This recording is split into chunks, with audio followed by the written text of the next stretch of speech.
નમસ્કાર દર્શક મિત્રો, હું ભાવના વસાવા સ્કાય 7 ન્યૂઝ ચેનલમાં આપ સૌનું હાર્દિક સ્વાગત કરું છું।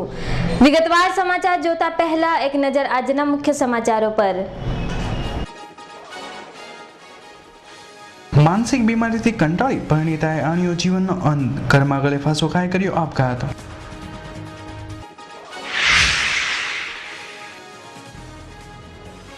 સિટી લાઇટ વિસ્તારમાં રહેતો પરિવાર હતો નિંદ્રામાં અને લાગી ભીષણ આગ, ઘરનો સરસામાન બળીને થયો ખાખ।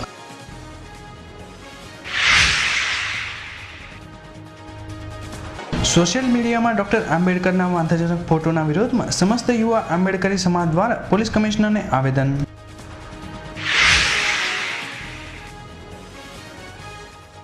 કાપોદ્રાના વાલીનાથ સોસાયટીની પાસે આવેલા બ્લોકનું હાથ ધરાયું ડિમોલિશન।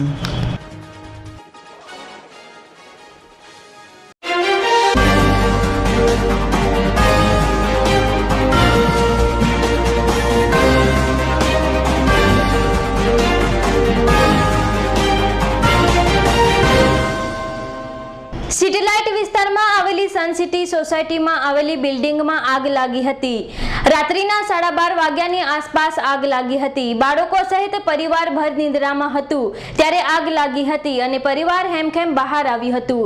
જો કે ફાયર બ્રિગેડે કલાકની જહેમત બાદ આગ પર કાબુ મેળવ્યો હતો। સન સિટી બિલ્ડિંગમાં એક જોઈન્ટ ફેમિલી રહેતી હતી ત્યારે ગત શુક્રવારે બિલ્ડિંગમાં રાત્રિના 12:30 શોર્ટ સર્કિટ થયું હતું। બાળકો સાથેનું પરિવાર નિંદ્રામાં હતું ત્યાં અચાનક કંઈક સળગવાની વાસ આવતા પરિવારના સભ્યો જાગી ગયા હતા અને ડ્રોઈંગ હોલમાં આગ પ્રસરતી જોઈ બાળકો સાથે જાન બચાવવા દોડ લગાવી હતી। પરિવાર હેમખેમ બિલ્ડિંગની બહાર આવી જતા કોઈ જાનહાનિ થઈ નહોતી। બાદમાં આગ 4 માળ સુધી પહોંચી જતા વિકરાળ સ્વરૂપ ધારણ કર્યું હતું। આગની જાણ ફાયરને કરાતા ફાયરના 10 થી વધુ ગાડી આવી ગઈ હતી અને વહેલી સવારે 4 વાગ્યા સુધી આગ પર કાબુ મેળવવા પ્રયાસ કર્યો હતો। જો કે આ ઘટનામાં પરિવારની જાન તો બચી ગઈ હતી પરંતુ ઘર વખરી સહિત તમામ માલ બળીને ખાક થઈ ગયો હતો। ફાયર ઓફિસરે જણાવ્યું હતું કે નવનિર્માણાધીન બિલ્ડિંગના 3જા માળે ભીષણ આગ લાગી હોવાનો કોલ મળતા જ ફાયરની ટીમ ઘટના સ્થળે દોડી આવી હતી। રાત્રે 10 થી 11 વાગ્યાના અરસામાં લાગેલી આગ ગણતરીની મિનિટોમાં ઉગ્ર બની ગઈ હતી। બિલ્ડિંગની મીટર પેટીમાં શોર્ટ સર્કિટને કારણે આગ લાગતા તમામ લોકોને તાત્કાલિક બહાર ખસેડી લેવામાં આવ્યા હતા। આગે વિકરાળ સ્વરૂપ ધારણ કરતા આસપાસના લોકોમાં પણ ભારે ભયનો માહોલ વ્યાપી ગયો હતો। ફાયરની ટીમે આગ પર પાણીની ફોમ ચલાવી કાબુ મેળવવા પ્રયાસ હાથ ધર્યા હતા। જો કે આગ વધુ વિકરાળ બનતા ફાયર સ્ટેશનની ગાડીઓની પણ મદદ લેવામાં આવી હતી। આખરે 5 કલાકોની જહેમત બાદ આગ પર કાબુ મેળવતા સૌ કોઈએ રાહતનો શ્વાસ લીધો હતો। Bureau report, Surat. ભારતીય સંવિધાનના ઘરવડિયા પરમ પૂજ્ય ડોક્ટર બાબા સાહેબ આંબેડકરજીના વાંધાજનક ખરાબ ફોટા અને વિડીયો સોશિયલ મીડિયા પર વાયરલ થતા ચકચાર મચી છે, જેથી સમસી યુવા આંબેડકરી સમાજ દ્વારા રેલી કાઢી પોલીસ કમિશનરને આવેદનપત્ર આપી ઉગ્ર રજૂઆત કરવામાં આવી હતી। યુવા આંબેડકરી સમાજના કૃણાલ સોનવણેના જણાવ્યા અનુસાર ભારતીય સંવિધાનના ઘડવૈયા ડોક્ટર બાબા સાહેબ આંબેડકરના 14/3/2017ના રોજ ફેસબુક અને વોટ્સએપ પર અજ્ઞાત વ્યક્તિઓ દ્વારા આંબેડકરના ચહેરાને કૂતરાના ચહેરાની જગ્યા પર લગાવીને તે ફોટો સોશિયલ મીડિયા પર ફરતો કરાયો હતો, જેને લઈને સમસ્ત આંબેડકરી સમાજ તથા દરેક લોકોમાં રોષ ફાટી નીકળ્યો છે। બનાવ બાદ ઉધના પોલીસ સ્ટેશને જઈને ફરિયાદ કરાઈ હતી। ડી સ્ટાફ તથા પોલીસ કર્મીઓએ કાયદેસરની કાર્યવાહી કરવાની બાહેધરી પણ આપી હતી। જોકે કોઈ કાર્યવાહી નહીં કરાતા આજરોજ આંબેડકરી સમાજ દ્વારા રેલી કાઢી પોલીસ કમિશનરને આવેદનપત્ર આપી જવાબદારો વિરુદ્ધ યોગ્ય કાર્યવાહી કરવાની માંગણી કરાઈ હતી। મિત્રો, 4-5 દિવસ પહેલાં 14 અને 15 તારીખના દિવસે ડૉક્ટર બાબા સાહેબ આંબેડકરજીનું એક ફોટો વોટ્સઅપ પર વાયરલ થયેલું, વોટ્સઅપ અને ફેસબુક ઉપર, જેનામાં ડૉક્ટર બાબા સાહેબ આંબેડકરજીનો જે ફેસ છે, ચહેરો એક કૂતરાના ચહેરા ઉપર લગાવવામાં આવેલો, જેનાથી સમસ્ત આંબેડકરી સમાજ બહુ મોટી સંખ્યામાં ભડકી ગયેલો। અને વોટ્સઅપ પર જેવી રીતે આ મેસેજ આવેલ તરત જ સમસ્ત આંબેડકરી સમાજે કાયદા વ્યવસ્થાને ધ્યાનમાં રાખીને ઉધના પોલીસ સ્ટેશનમાં જઈને સ્થાનિક પીઆઈ, ડી સ્ટાફ અને તમામ પોલીસ અધિકારીઓને જાણ કરેલી કે આવી સોશિયલ મીડિયામાં સાયબર ક્રાઇમ થઈ રહ્યું છે, તો આપશ્રી દ્વારા એને અટકાવવામાં આવે એવી અમારી માંગણી છે। ત્યારે પીઆઈ સાહેબે કીધું કે 2 દિવસમાં એનું નિરાકરણ આપણે કરીશું અને આવું તમને દેખાવા નહીં મળે। તો અમે બધા લોકોને સમજાવીને ઘરે લઈ ગયા કે ભાઈ કાયદા વ્યવસ્થા હાથમાં નહીં લેવાનું, અને આપણા કામમાં આપણે વ્યસ્ત થઈ જવાનું. પણ ત્યાર પછી 4-5 દિવસ પછી તરત જ સોશિયલ મીડિયામાં વોટ્સઅપ પર હમણાં જ એક વિડીયો વાયરલ થયું છે, જેનામાં ડૉક્ટર બાબા સાહેબ આંબેડકરજીને એમના પ્રતિમાને બે શખ્સો દ્વારા તમાચા મારવામાં આવે છે. હવે ડૉક્ટર બાબા સાહેબ આંબેડકર આ ભારતીય સંવિધાનના ઘડવૈયા છે અને સુરત શહેરના તમામ આંબેડકરી સમાજ તેમજ ભારતભરના તમામ આંબેડકરી સમાજમાં બહુ મોટો રોષ છે કે ભાઈ ભારતના સંવિધાનના ઘડવૈયા અને જે ગરીબ, પીડિત, શોષિત અને દલિતોના મસીહા છે એવા ડૉક્ટર બાબા સાહેબ આંબેડકરજીનું અપમાન આવી રીતે થઈ રહ્યું છે. એટલે એક તરફે દેશના વિરોધમાં આ કામ થઈ રહ્યું છે. ડૉક્ટર બાબા સાહેબ આંબેડકરજીએ અમારી સમસ્ત આંબેડકરી સમાજ સુરત શહેર દ્વારા એ માંગણી છે કે જે લોકોએ વોટ્સઅપ અને ફેસબુક પર આવું પ્રસારણ કરી રહ્યા છે, શેર કરી રહ્યા છે, આવા લોકો ઉપર સખતમાં સખત કાયદાકીય શિક્ષાત્મક પગલાં લેવામાં આવે અને જે લોકોએ બાબા સાહેબની પ્રતિમાને તમાચો મારી રહ્યા છે એવા લોકોને તાત્કાલિક ધરપકડ કરીને સખતથી સખત સજામાં આપવામાં આવે. જો આવું કરવામાં નહીં આવે તો સમસ્ત સુરત શહેરમાં આંબેડકરી સમાજ દ્વારા ચક્કાજામ કરવામાં આવશે. પછી અમે કાયદા વ્યવસ્થા હાથમાં લેવાથી પણ ગભરાવાના નથી, પણ પોલીસ કમિશનર સાહેબશ્રીને રજૂઆત કરવા માટે આજે જઈ રહ્યા છે કે તમે દિવસ 3માં આ કામ નહીં કરો તો પછી એનું ભુગતાન કરવા માટે પણ આપશ્રી સર્વ તૈયારી રાખજો. આવેદનપત્રમાં જણાવ્યા અનુસાર ડોક્ટર બાબા સાહેબ આંબેડકરજીના આવા ફોટાઓ અને વિવિધ વિડીયો વાયરલ કરનાર વિરુદ્ધ યોગ્ય કાર્યવાહી કરવામાં આવે તેમજ ફેસબુક તથા વોટ્સએપ પર ચાલતા આવા તમામ ગ્રુપોને ચલાવનાર લોકો સામે કડકમાં કડક શિક્ષાત્મક પગલાં લેવામાં આવે તેવી માંગણી કરાઈ છે. ઉપરાંત આંબેડકરી યુવાનો દ્વારા આ વિડીયો ચેક કરતા વિડીયો તહસીલ કુરસેલા NH31 જિલ્લો કરીહાટ અને રાજ્ય બિહારનું હોય તેવું જાણવા મળ્યું હતું. Bureau report, Surat. કાપોદ્રા ગોપાલ ચોક નજીક આવેલ વરીનાથ સોસાયટીની પાસે આવેલ દુકાનની આગળ બનાવેલા બ્લોકનું ડિમોલેશન હાથ ધરાયું હતું. આજ રોજ મનપા દ્વારા મોટા પાયે આ ડિમોલેશન હાથ ધરાતા ટ્રાફિકનું ભારણ ઘટશે તેવું અનુમાન લગાવી શકાય છે. કાપોદ્રા વિસ્તારમાં સ્થિત રચના સર્કલ પાસે ગોપાલ ચોક નજીક આવેલ વાળીનાથ સોસાયટીમાં બનાવાયેલા બ્લોકનું સુરત મહાનગરપાલિકા દબાણ ખાતા દ્વારા ડિમોલિશન હાથ ધરાયું હતું. રસ્તાની સાઈડમાં અને દુકાનોની આગળ આ બ્લોક બનાવાયા હતા, જેથી ત્યાં વાહનો પાર્ક કરવામાં આવતા હતા અને તેના કારણે ટ્રાફિકની સમસ્યા વધી હતી. આજરોજ સુરત મહાનગરપાલિકા દબાણ ખાતા દ્વારા બુલડોઝર ફેરવાતા વાહનો પાર્ક નહીં કરાય અને વાહનોની અવરજવર માટે રસ્તો ખુલ્લો બનશે, જેથી આજરોજ હાથ ધરાયેલા આ ડિમોલિશન બાદ ટ્રાફિકનું ભારણ ઘટશે તેવું કહી શકાય.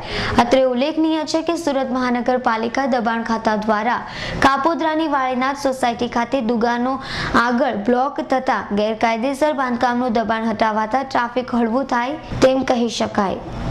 Bureau report, Surat. અડાજણ વિસ્તારમાં રહેતી 29 વર્ષીય પરિણીતાએ માનસિક બીમારીથી કંટાળીને પોતાના ઘરમાં ગળે ફાંસો ખાઈ આપઘાત કરી લીધો હતો.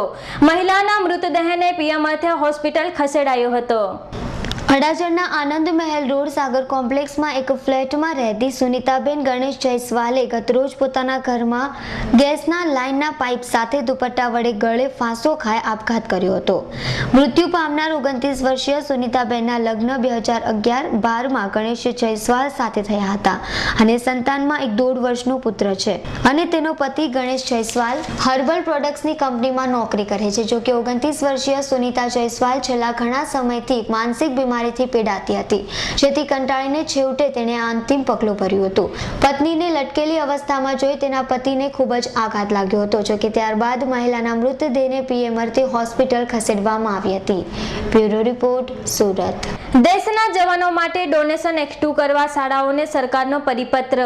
માધવપુરની ઇંગ્લિશ સ્કૂલના છાત્રોને જવાના માટે ડોનેશન ઉઘરાવવામાં મેદાનમાં ઉતાર્યા હતા.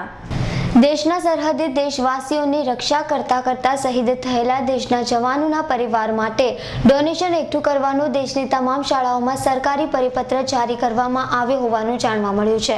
અને આ પરિપત્રમાં જણાવ્યા અનુસાર માધવપુર ગેડ ખાતે આવેલી ઓશો આશ્રમની ઇંગ્લિશ મીડિયમ સ્કૂલના પ્રાથમિક શાળાના છાત્રોને દેશના શહીદ વીરોના પરિવાર માટે ડોનેશન એકઠું કરવાની આજથી શરૂઆત કરવામાં આવી હતી અને અહીં આવેલા માધવ ચોકમાંથી છાત્રો દ્વારા એક રેલીનું આયોજન કરાયું હતું. અને રેલી સ્વરૂપે પ્રાથમિક શાળાના છાત્રો દ્વારા માધવપુરમાં આવેલી મેઇન બજારમાં આવેલી તમામ નાની મોટી દુકાનોએ ફરીને શહીદ વીરોના પરિવાર માટે ડોનેશન એકઠું કરાયું હતું. તે એકઠું કરવામાં આવેલ ડોનેશનને શહીદ વીરોના પરિવાર માટે તાત્કાલિક મોકલી આપવામાં આવશે તેમ શાળાના શિક્ષકોએ માહિતી આપતા જણાવ્યું હતું. આજરોજ હું અને અમારા વહાલા વિદ્યાર્થીઓ તથા અમારા પ્રિન્સિપાલ શ્રી અને સ્ટાફગણ અમે લોકો સૈનિકો માટે ફાળો એકત્રિત કરવા ગામની હરેક દુકાને જશું અને તે લોકોને જણાવીશું કે સૈનિકો જે આપણા દેશની રક્ષા કરે છે અને પોતાના પ્રાણની આહુતિ આપે છે તેના માટે ફૂલ નહીં તો ફૂલની પાકડી દાન કરો અને જે કંઈ પણ દાન એકત્રિત થશે તેને અમે તેના પરિવારજનો સુધી મોકલી આપશું. And I'm a visitor in Osho Ashram in Madhapur Gate, where my mother-in-law is a principal in Sri Vimala Vidya Mandir. And here we all are gathered to gather the fund for the soldiers over here. In each and every shops we are going to go and gather funds because I think we all think that the government is not doing enough for the soldiers. So we all are going to try our level best and get the fund as much as we can. અને ત્યાં અમને સરકારશ્રીના અહેવાલ મુજબ એક પરિપત્ર આવે કે જેમાં સૈનિકો માટે ફાળો એકત્ર કરવાનો હતો. તો અમે બધા સ્કૂલ અને પ્રિન્સિપાલ અને સ્ટાફ સહિત બધા અમારા વહાલા વિદ્યાર્થીઓને લઈ અને ગામની દરેક દુકાને જઈ અને આ સૈનિકો માટે ફાળો ઉઘરાવીશું અને જે ફંડ એકત્રિત થશે તે તેની ઓફિસે મોકલાવીશું. શાંતિલાલ મેવાડાનો રિપોર્ટ, માધવપુર. યુપી સહિતના રાજ્યોમાં ભાજપના ઐતિહાસિક વિજય પ્રસંગે ગીર સોમનાથના વેરાવળ ખાતે રાજ્યના જળસંપત્તિ મંત્રી જસાભાઈ બારોટ દ્વારા કાર્યકરો સાથે વિજય ઉત્સવ ઉજવાયો હતો. દેશના સૌથી મોટા રાજ્ય એવા ઉત્તર પ્રદેશ સહિતના રાજ્યોમાં તાજેતરની ચૂંટણીમાં ભાજપને મળેલા ઐતિહાસિક જનાદેશથી સમગ્ર દેશના ભાજપ કાર્યકર્તાઓમાં ઉત્સાહનો માહોલ છવાયો છે. તેમજ આ ઐતિહાસિક વિજયની આજે સમગ્ર ગુજરાતમાં ભવ્ય ઉજવણી થઈ રહી છે, જેના ભાગરૂપે ગીર સોમનાથ જિલ્લાના વેરાવળ ખાતે રાજ્યના જળ સંપત્તિ અને નાગરિક ઉડ્ડયન મંત્રી જશાભાઈ બારડ દ્વારા ભાજપ કાર્યકર્તાઓ અને આગેવાનો સાથે આતશબાજી અને મીઠામો કરી ઉજવણી કરવામાં આવી હતી. આ તકે રાજ્યમંત્રી જશાભાઈ બારડે આગામી 2017ની વિધાનસભાની સામાન્ય ચૂંટણીમાં ભાજપ 150થી વધુ બેઠકો પર વિજય હાંસલ કરશે તેવો વિશ્વાસ વ્યક્ત કર્યો હતો.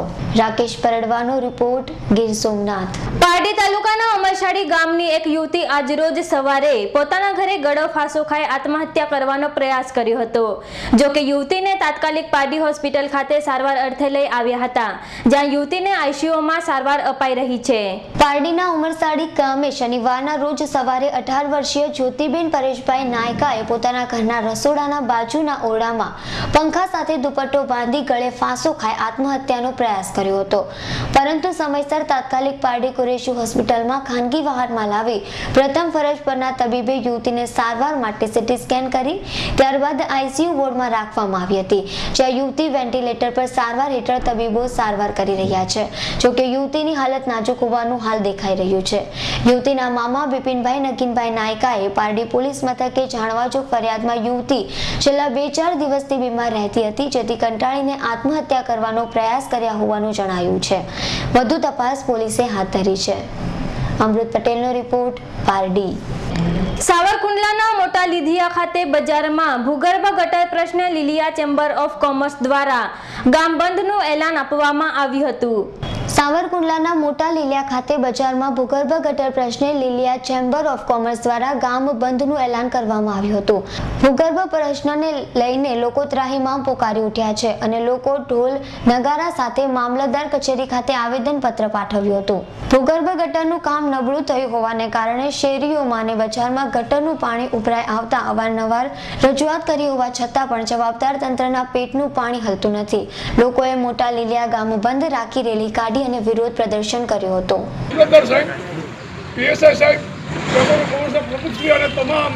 વેપારીઓ અને મંત્રી અવસર પણ છે. આપ સૌ જાણો છો કે લીલિયા શહેર કેવી ગંદકીમાં જીવી રહ્યું છે. લીલિયા શહેરની અંદર બજારમાં કોઈ નીકળી શકાતું નથી અને સાંજે જે ધૂળો ઉડે છે જેને કારણે માંદગીનો રોગચાળો ફાટી નીકળવાનો સંપૂર્ણ ભય ઊભો થયો છતાં આંધળી સરકાર કહીશ તો પણ ચાલશે કે એની આંખ ઉઘડતી નથી. ઉપસરપંચ સાહેબે કાગળો લખ્યા, ચેમ્બર ઓફ કોમર્સે કાગળો લખ્યા અને માત્ર વચનો આપીને છટકી જવાનું કામ સરકાર કરે છે. ત્યારે આજે આપણે મામલતદાર સાહેબને કહીએ છીએ કે સાહેબ અત્યાર સુધી સહન કર્યું જ, હવે અમારી સહનશીલતાનો અંત આવે. હવે અમે આંદોલન પૂરું કરીને પરિણામ લઈને જ જમશું.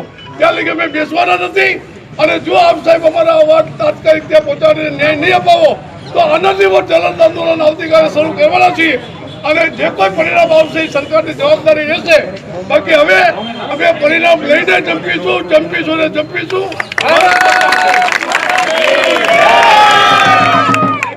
યોગેશ નરકટનો રિપોર્ટ, સાવરકુંડલા.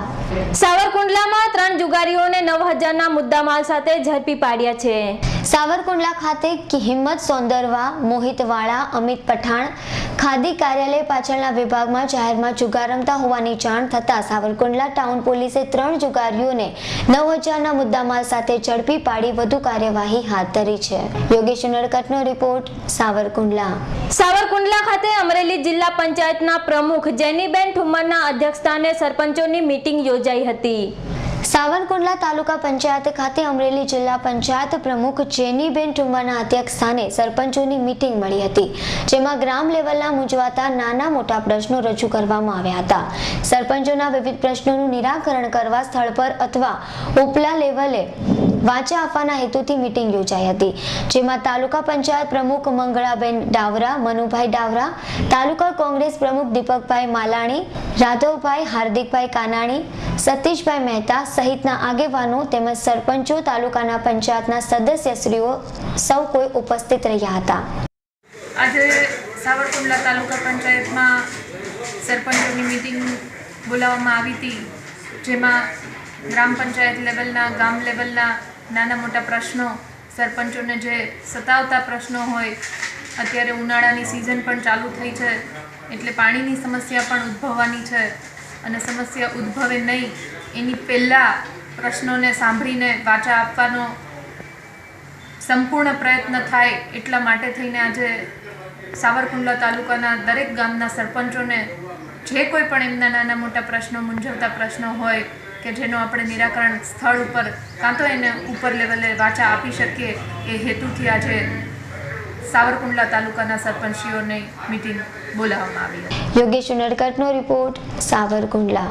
પાદરાના ગામેઠા ગામે આવેલી પ્રાથમિક શાળાના 12 વર્ગખંડો અત્યંત જર્જરિત થઈ હોવા છતાં જિલ્લા શિક્ષણ સમિતિ દ્વારા તેને તોડી પાડવાની મંજૂરી આપતા નથી. રોજબરોજના વર્ગખંડોમાંથી સ્લેબના પોપડા ખરી પડે છે. જોખમી બનેલા વર્ગખંડોમાં અભ્યાસ કરતા બાળકોને બહાર બેસીને અભ્યાસ કરવાનો વારો આવ્યો છે. પાદરાના ગામેઠા ગામે આવેલી પ્રાથમિક શાળા 60 વર્ષ જૂની છે અને બિસ્માર તેમજ જર્જરિત હોવાથી અહીંયા અભ્યાસ કરતા બાળકોના માથે મોટું જોખમ ઊભું થવા પામ્યું છે. રોજબરોજ સ્લેબમાંથી પોપડા ખરી પડતા હોવાથી અભ્યાસ કરતા બાળકોના માથા પર મોટું જોખમ ઊભું થયું છે. જુલાઈ 2015ની શાળા બનાવવાની મંજૂરી મળી હોવા છતાં જિલ્લા શિક્ષણ સમિતિ દ્વારા જર્જરિત ઓરડાઓને તોડવાની મંજૂરી આપવામાં આવતી નથી.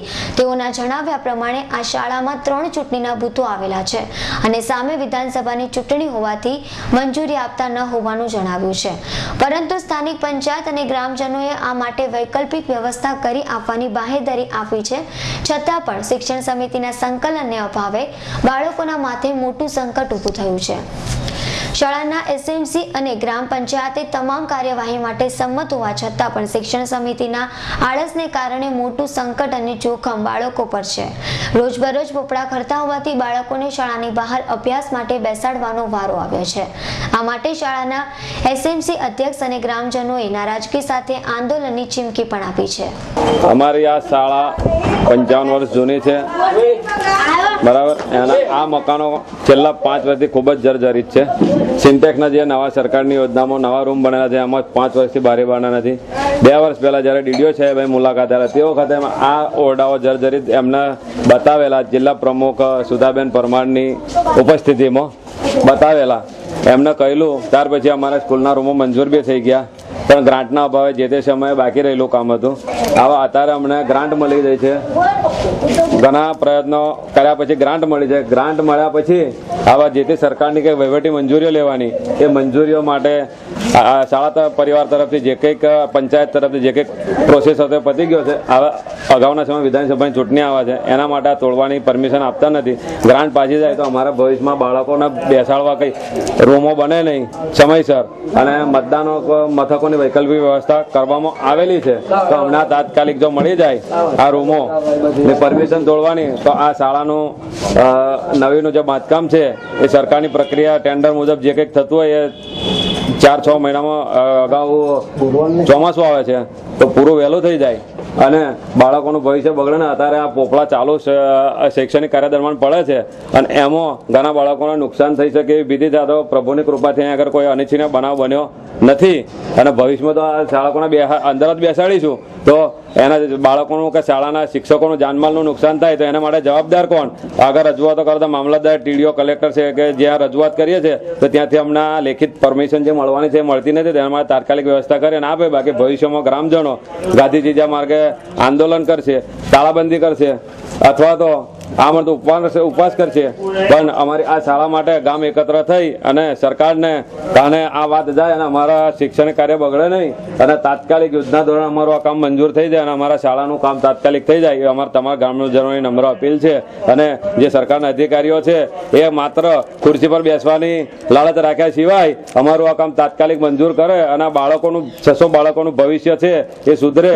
સર્વ શિક્ષણમાં ઘણી ગ્રાન્ટ. પ્રાથમિક શાળામાં 12 વર્ગખંડોમાંથી મકાન નંબર 2 ના સિન્ટેક્સમાં આવ્યા છે, જેમાં 5 વર્ગખંડોમાં તો બારી બારણાઓ પણ નથી. જેથી અહીંયાની સ્થિતિ જોતા એક તરફ સરકારના સૌ ભણે અને સૌ આગળ વધીના તમામ દાવાઓ અહીંયા પોકળ સાબિત થાય છે.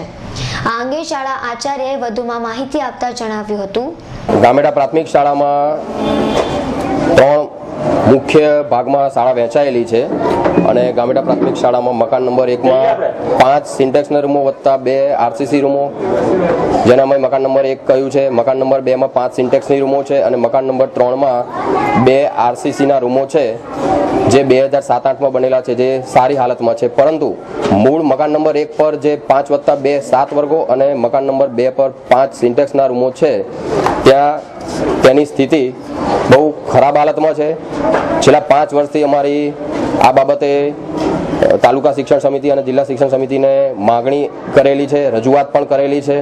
જે તે વિભાગને કાયદેસરની જે કાર્યવાહી કરવાની હોય અને ફરજમાં આવતી જે બાબતો છે તેનું પણ અમે સરકારશ્રીને ધ્યાન દોર્યું છે.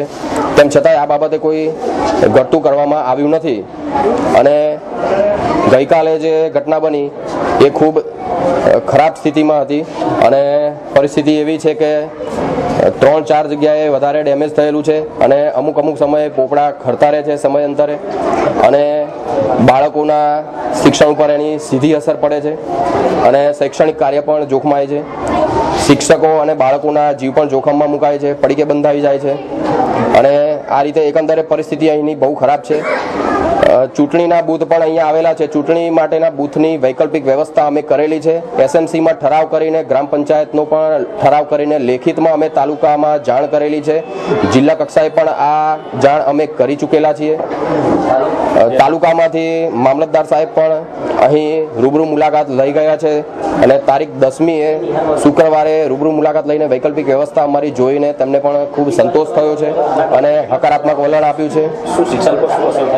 અને આ રીતે જે પરિસ્થિતિ અહીં સર્જાવા પામી છે તેના અનુસંધાનમાં જો વાત કરીએ તો બાળકોના શિક્ષણ ઉપર સીધી અસર જોવા મળી રહી છે અને જે ખૂબ ખરાબ પરિસ્થિતિમાં છે અને ઓરડાઓની આ સ્થિતિ જોતા બાળકોને વર્ગમાં બેસાડવા પણ ખૂબ જ જોખમકારક લાગી રહ્યું છે. એટલે સામો ઉનાળાનો સમય છે અને પરીક્ષાનો માહોલ છે. પરીક્ષા પણ ખૂબ નજીક હોવાથી બાળકોને પરીક્ષાલક્ષી તૈયારીઓ કરાવવી એ પણ બહુ મોટો શિક્ષકો માટે પ્રશ્ન ઊભો થયો છે અને ગામ લોકોનો પણ આક્રોશ બહુ છે. વર્ગના બાળકો બહાર બેઠા છે અને તડકે પણ બેસવાનો વારો છે. ટૂંકમાં પરિસ્થિતિનું એકંદરે વર્ણન કરીએ તો બહુ ખરાબ હાલતમાં છે. શુક્રવારે પણ આ પોકડા વર્ગખંડોમાં તૂટી પડતા સદનસીબે બાળકોનો બચાવ થયો હતો. 567 બાળકોના માથે મોટું જોખમ ઊભું થયું હતું. આ અંગે જાણ થતાં વડોદરા જિલ્લાના કારોબારી અધ્યક્ષ અર્જુનભાઈ પડિયાર પણ દોડી આવ્યા હતા અને તેઓની સ્થળની મુલાકાત લીધી હતી. પાયાના શિક્ષણના મકાનોની આવી હાલત હોય તો આગળ શું થાય તે માટે સરકાર સામે આક્ષેપો કરીને ત્વરિત જિલ્લા પંચાયતના શિક્ષણ અધિકારીને ઘટનાની જાણ કરી હતી. આજરોજ 70 વર્ષ જૂની આશરે આ શાળાની અંદર 14 ઓરડા આવેલા છે. એમાં 5 ઓરડા તો એવા છે કે જેના બહારના પણ નથી, છતાં શિક્ષણનું કામ ચાલે છે. અને તે ઉપરાંતના જે ઓરડાઓ છે તે આજે અહીંયાથી મને જાણવા મળ્યું છે કે જર્જરિત ઓરડાઓના મકાનોની છતો તૂટી ગયેલી છે. અને અમે શિક્ષણની કાર્યમાં પરીક્ષાનું કામ આવી રહેલું છે, ત્યારે બાળકોને હવે આ શાળામાં કેવી રીતે ભણાવાય બહુ મોટો પ્રશ્ન છે. આવનાર સમયમાં પરીક્ષાઓ માટે પણ વિદ્યાર્થીઓને આ શાળામાં બેસવાની જરૂરિયાત હોય, પણ હવે આજ રોજ આ શાળાની મુલાકાત લેતા મને પોતાને એવું લાગે છે કે આ શાળામાં હવે વિદ્યાર્થીઓને બેસાડી શકાય એવી પરિસ્થિતિ નથી. તો આવનારા સમયમાં આ જર્જરિત શાળાને ઉતારવા માટેની જે કોઈ કામગીરી છે સરકારી દફતરની તમામ કચેરીએ જાણ તો થયેલી જ છે, તે છતાં પણ અમારા લેવલેથી જ્યાં કોઈ જે જગ્યાએ જે કચેરી જાણ કરવાની છે એ સંદર્ભે અમે જાણ કરીશું. અને જ્યારે સર્વ શિક્ષા અભિયાનની આ સરકાર વાતો કરતી હોય, સૌનો સાથ સૌનો વિકાસની વાતો કરતી હોય, સારા સમાજના ઘડતરમાં શિક્ષણ મહત્વનો ફાળો ભજવે છે અને શિક્ષણ એનો પાયો રચે છે. પણ પાયો રચવાવાળા મકાનો જ જો આવા હોય તો પછી આ વિદ્યાર્થીઓ શું સારા સમાજને ઘડતર કરી શકે? કેમ કે એમને બેસવા માટેની જગ્યા સારી સેફ જગ્યા છે નહીં. એ તો ભગવાનનો પાર માણવો પડે આપણે કે આજે આ દુર્ઘટના અહીંયા બની છે, પણ કોઈ જાનમાનની નુકસાન થયું, કોઈ વિદ્યાર્થીને બાળકને વાગ્યું નથી, એ ઘણું સારું કહેવાય. અને આશા રાખીએ છીએ કે આવનારા સમયમાં આવી કોઈ દુર્ઘટના આપણા વિસ્તારમાં ના બને, એના માટે અમે સત્વરે કાળજી રાખીશું અને પગલાં લઈશું. અને આ જે દુર્ઘટના બની છે એના માટે તમામ કચેરીઓ લેવલે અમે અમારાથી થતી મહેનત કરી અને એમને જાગૃત કરીશું. અત્યંત જર્જરિત બનેલી આ શાળાના તમામ વર્ગખંડોમાં સ્લેબના પોપડા ખરી પડતા હોય છે, જેને કારણે બાળકોને અભ્યાસ માટે શાળાની બહાર ખુલ્લા મેદાનમાં બેસાડવાનો વારો આવ્યો છે. ત્યારે આળસુ બનેલા શિક્ષણ વિભાગ કઈ દિશામાં કાર્યવાહી કરે છે તે જોવું રહ્યું. મિતેશ માલીનો રિપોર્ટ, પાદરા. સાવરકુંડલા નગરપાલિકાનું વાર્ષિક બજેટ રજૂ કરાયું છે. સાવરકુંડલા ખાતે આજરોજ નગરપાલિકાનું વાર્ષિક બજેટ રજૂ કરાયું હતું.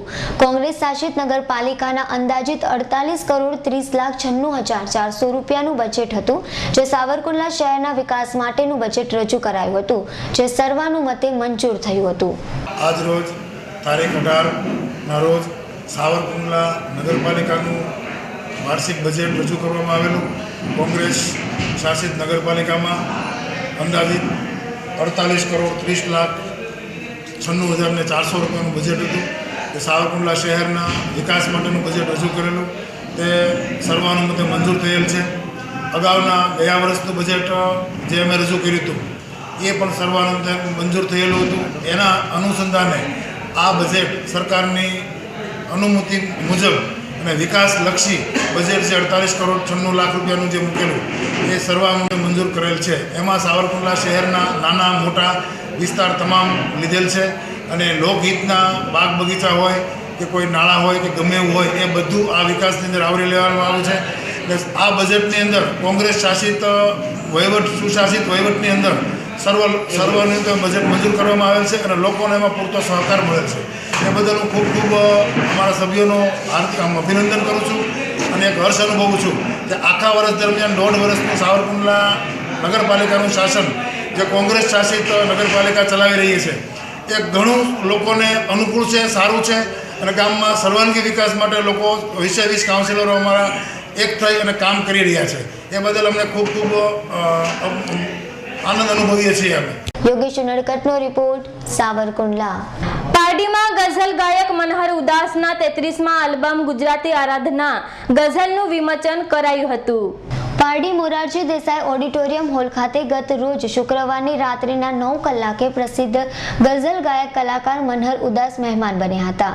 દેસાઈ ટૂર્સ એન્ડ ટ્રાવેલ્સ અને રોકી લોરિયલ સલૂન બંનેના સહયોગ થકી સંગીત કાર્યક્રમ યોજાયો હતો, જેમાં સ્વર સંગીત ગુજરાતી ગઝલના 33મા આલ્બમ આરાધનાનું મનહર ઉદાસ, શાસિત દેસાઈ, સિમ્પલ કાટેલા, તરુણાબેન પટેલ તેમજ દારા યસ પારડીવાલાના હસ્તે વિમોચન કરવામાં આવ્યું હતું. પારડીમાં પ્રથમ વખત મનહર ઉદાસ ઉદાસ શું મધુર કંઠે નયનને બંધ રાખી દીકરી મારી લાડકવાઈ પોતાના કારકિર્દીનું પ્રથમ હીરો ફિલ્મના તમામ ગીતો અને ગુજરાતી ગીતોથી લઈ સુંદર ગઝલ ગાઈને શ્રોતાઓના દિલ જીતી લીધા હતા.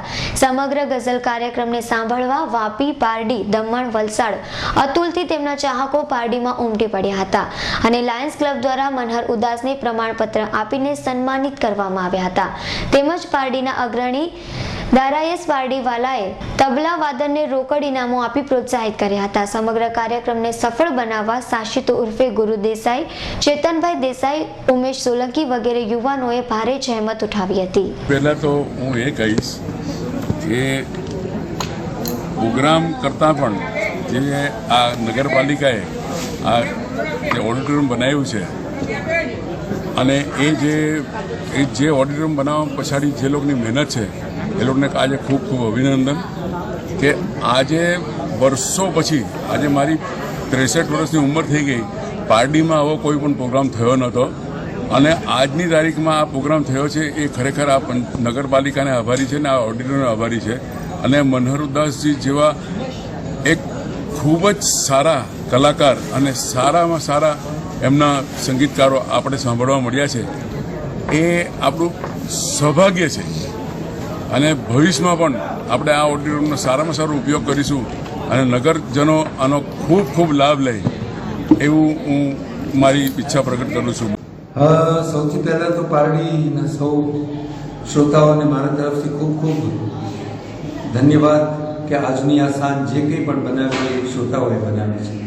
અને એક જ પ્રશ્ન મારે પૂછવો છે પારડીને કે આવું સુંદર ઓડિયન્સ, આવા સુંદર શ્રોતાઓ મને કેમ આટલા વર્ષો સુધી બોલાવ્યો નહીં, આટલી બધી વાર કેમ લગાડી?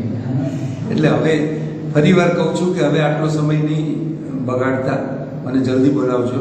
અને ખૂબ જ આનંદ આવ્યો આજે. અને સૌથી વિશેષ આનંદ એ છે કે મારું 33મું ગુજરાતી ગઝલનું આલ્બમ આરાધના આજે અહીંયા પાર્ટીમાં લોન્ચ થયું. એ મારું એક સપનું હતું કે મારે ગુજરાતના નાનામાં નાના શહેરમાં જઈને લોકો સમક્ષ મારું આલ્બમ લોન્ચ કરવું છે. એમાં પારડીમાં આવીને મને અત્યંત આનંદ થયો. અમૃત પટેલનો રિપોર્ટ, પારડી. લીમડિયા ચોકડી ઉપરથી પશુ ભરેલ પિકઅપ ટેમ્પો સહિત 3 આરોપીઓને બાકર પોલીસે ઝડપી પાડ્યા હતા. મહીસાગર જિલ્લા પોલીસ વડા ડોક્ટર M.K. નાયકની સૂચના અનુસાર બાકોર પોલીસ મથકના police sub inspector A.J. Ansari પેટ્રોલિંગમાં હતા. તે સમય દરમિયાન બાતમી મળી હતી કે એક ગાડી નંબર JJ13T73 પશુ ભરીને આવી રહી છે. તે અંગેની બાતમી મળતા police sub inspector A.J. Ansari, police constable Mukundbhai તેમજ પોલીસ કોન્સ્ટેબલ મહિપાલસિંહ સહિતનો પોલીસનો સ્ટાફ લીમડિયા ચોકડી ઉપર નાકાબંધીમાં હતો. તે સમય દરમિયાન પિકઅપ ટેમ્પોનું પાયલોટિંગ કરી એક મોટરસાયકલ તેમજ પિકઅપ ડાલો આવતા તેને રોકી અંદર તપાસ કરતા 3 ભેંસો અને એક પાડો ભરેલ નજરે પડ્યા હતા.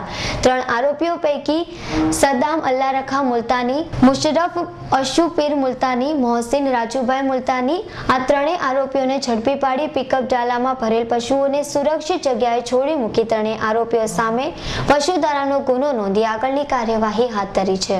ઇકબાલ શેખનો રિપોર્ટ, શહેરા. પારડીમાં અગાઉ જ્વેલર્સની દુકાનમાં ગ્રાહકોના સ્વાંગમાં દાગીના ચોરી કરી ગયેલ એક મહિલા ઝડપાઈ છે. વિવિધ શહેરો તેમજ ગ્રામીણ વિસ્તારોની જ્વેલર્સની દુકાનોમાં ગ્રાહકના સ્વાગમાં ચોરી કરતી મહિલાની ટોળકી પારડી ખાતે ભેલાડવાળા બેંકની બાજુમાં આવેલ જલારામ જ્વેલર્સમાં દુકાનમાં 4 થી 5 માસ અગાઉ ગ્રાહકના સ્વાંગમાં સોના ચાંદીના દાગીના ખરીદી કરવા ગઈ હતી. જ્યાં 3 મહિલાઓ ચાંદી તેમજ સોનાની દાગીના તફડાવી ત્યાંથી ફરાર થઈ ગઈ હતી. જે ચોરીની ઘટના અંગે દુકાનના સીસીટીવી કેમેરામાં 3 મહિલાઓની તસવીર કેદ થઈ હતી.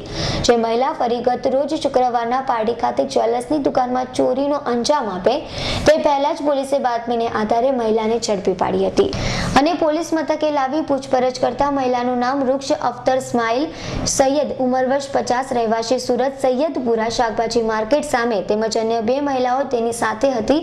જોકે તે સમયે અન્ય 2 મહિલાઓ ચોરી કરવામાં સાથે ન હોવાનું જણાવ્યું હતું. તેમજ અગાઉ ચોરીમાં અન્ય મહિલા રૂબાના રહેવાસી જહાંગીરપુરા તેમજ કારમાં આવેલ શૈલેદ નિષાદ રામવૃક્ષ આ બંનેના નામોની કબૂલાત કરી હતી અને PSI PH9ની ટીમે વધુ તપાસ હાથ ધરી છે. ગત તારીખ 8 નવેમ્બર 2016ના રોજ પારડી પોસ્ટે ખાતે IPC કલમ 380/114 મુજબનો ગુનો દાખલ થયેલો. જે ગુનામાં હકીકત એવી હતી કે કોઈ અજાણી સ્ત્રીઓ બુરખો પહેરી અને સોના ચાંદીની દુકાનમાં જે કોઈ વેપારી હોય એની નજર ચૂકવી અને સોના ચાંદીના ઘરેણાની ચોરી કરતી આવી એક એમોવાળી ગેંગ વિરુદ્ધમાં પારડી પોસ્ટેમાં ગુનો દાખલ થયેલો, જે ગુનો શોધી કાઢવા માટે પારડી પોલીસ સતત એની તપાસમાં હતી. એ સમય દરમિયાન કાલે એવી બાતમી હકીકત મળેલી કે આ ગુનામાં સંડોવાયેલી જે કોઈ આરોપી છે એ પારડી બજારમાં આવેલી છે. એવી બાતમી હકીકત મળતા પારડી પોલીસ સ્ટેશનના પોલીસ સ્ટાફના માણસોએ જઈ અને આ જે કોઈ આરોપીઓ હતી એની પૂછપરછ કરી અને એણે પારડી પોલીસ સ્ટેશનમાં જે ગુનો દાખલ થયેલો હતો એ ગુનાની કબૂલાત કરી. આ ગુનાની કબૂલાત દરમિયાન એક સ્ત્રી એ જ હતી કે જેણે પારડી પોસ્ટેમાં પારડી ફર્સ્ટ 154/2016 જે ગુનો દાખલ થયો હતો એની આરોપી હતી. એ ગુનાની બીજી સહ આરોપી હતી જે સુરત સ્થિત છે.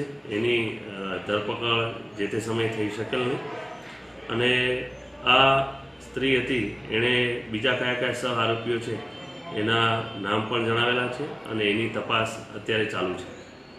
અને ગુનો કરવાની એમો છે એટલે એવું માની શકાય કે આવા જ પ્રકારનો કોઈ બીજા કોઈ ગુનાને અંજામ આપવા માટે એ પારડી પોસ્ટે આવી હશે એવું માની શકાય પ્રથમ દ્રષ્ટિએ.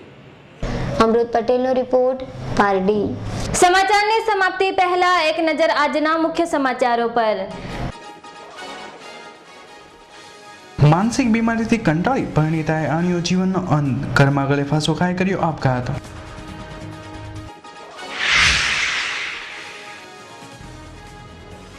સિટી લાઇટ વિસ્તારમાં રહેતો પરિવાર હતો નિંદ્રામાં અને લાગી ભીષણ આગ, ઘરનો સરસામાન બળીને થયો ખાખ.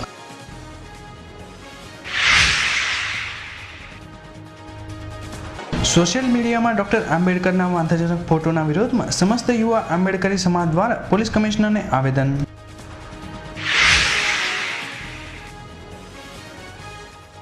કાપોદ્રાના વાલીનાથ સોસાયટીની પાસે આવેલા બ્લોકનું હાથ ધરાયું ડિમોલિશન.